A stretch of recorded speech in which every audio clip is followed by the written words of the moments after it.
মুসা আলাইহিস সালাম এক বদমাশকে শহর থেকে ঘাড় ধাক্কা দিয়ে বাহির করে দিয়েছে।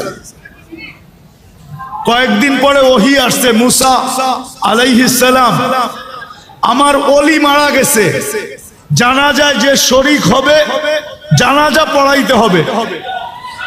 তো মুসা আলাইহিস সালাম বলতেছে, আল্লাহ একা জানাজা পড়াবো কি কইরা, একা কি কইরা?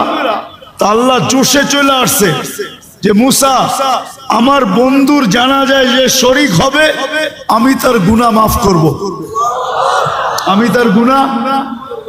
এই সুযোগকে হাতছাড়া করে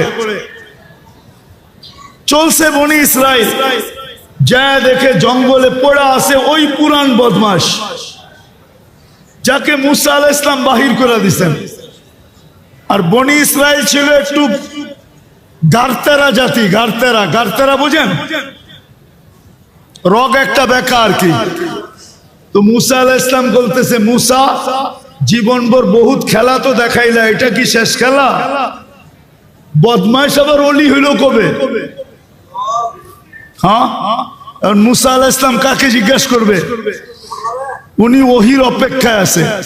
একটু পরে আল্লাহ ওহি পাঠাইছে, মুসা আলাইহিস সালাম ছিল তো বদমাশ সত্য, কিন্তু ফালাম্মা করুবাল মউত, আরবি শব্দগুলা কিন্তু ভালো মতে শুনেন।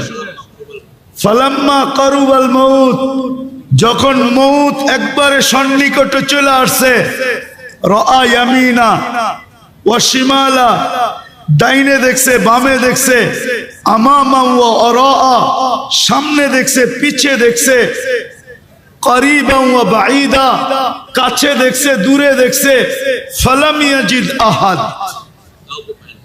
কাউকে পায় না মনের কথা বলার জন্য।